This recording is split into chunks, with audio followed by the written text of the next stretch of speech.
Hi techie viewers. ఈరోజు ఎక్కడ విన్నా మనకి ఏఐ ఏఐ ఏఐ అని వినబడుతుంది. ఏఐ అంటే టెక్నికల్ వాళ్ళకి తెలిసిన దాని ప్రకారం అనలాగ్ ఇన్పుట్ మాత్రమే కాదు, ఇప్పుడు వచ్చేసింది ఆర్టిఫిషియల్ ఇంటెలిజెన్స్. దీని గురించి మీరు చాలా వీడియోల్లో తమ్మునీల్స్లో చూసే ఉంటారు.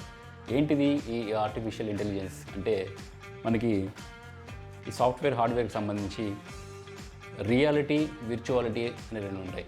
రియాలిటీ అంటే ఫర్ ఎగ్జాంపుల్ మన దగ్గర ఒక డివిడి రైటర్, మనకి ఫిజికల్గా అవైలబుల్గా ఉండే ఒక డివిడి రైటర్ లేకపోతే డివిడి రామ్ ఏదైతే ఉంటుందో దాన్ని విర్చువల్గా కూడా మనం సిస్టంలో క్రియేట్ చేయొచ్చు.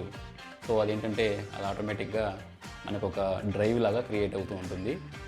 దాన్ని ఒక ఐఎస్ఓ మౌంట్ అప్లికేషన్తో దాన్ని మనము ఒక విర్చువల్గా మనము ఒక డ్రైవ్ లాగా మనకి సిస్టంలో కనబడుతుంది ఇన్స్టాల్ చేసినప్పుడు. ఇది విర్చువాలిటీ. అలాగే ఆర్టిఫిషియల్ ఇంటెలిజెన్స్ అంటే మనిషి మేధా శక్తికి సంబంధించిన పనులు ఏవైతే ఉన్నాయో, ఏవైతే చేయగలడో, ప్రాబ్లమ్ సాల్వింగ్ కానివ్వండి, తర్వాత డెసిషన్ మేకింగ్స్ కానివ్వండి, ఏదైనా రీజనింగ్కి సంబంధించినవి కానీ ఇలాంటివి ఏమైనా ఉన్నప్పుడు ఈ టాస్క్స్ అన్నీ మనకి విర్చువల్గా ఒక మిషన్ ద్వారా చేయించే పనులన్నింటినీ ఇది ఆర్టిఫిషియల్ ఇంటెలిజెన్స్ అనే టెక్నిక్ ద్వారా ఇవన్నీ చేయిస్తారు.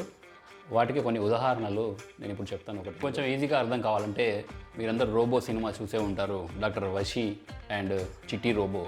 సో చిట్టి రోబో వచ్చేసి మనకి విర్చువల్గా ఈ ప్రోగ్రామ్ ద్వారా ఏదైతే ఆర్టిఫిషియల్ ఇంటెలిజెన్స్ అని ఇందాక చెప్పుకున్నామో దాని ద్వారా ఇది పనిచేస్తుంది అనమాట. ఇది one of the best example, ఈజీగా అందరికీ అర్థమవుతుంది. సో తర్వాత వచ్చేసి చాట్ జీపీటీ అనే అప్లికేషన్ గురించి కూడా మీరు చాలా తమ్మునీల్స్ చూస్తుంటారు, వీడియోలు చూస్తుంటారు, ఎంతో కొంత తెలుసుకునే ఉంటారు. సో ఈ చాట్ జీపీటీ గురించి నా నెక్స్ట్ వీడియో ఇంకొంచెం డీటెయిల్గా చేద్దాం అనుకుంటున్నాను. రాబోయే వీడియోలో చాట్ జీపీటీ గురించి కూడా నేను చెప్తాను.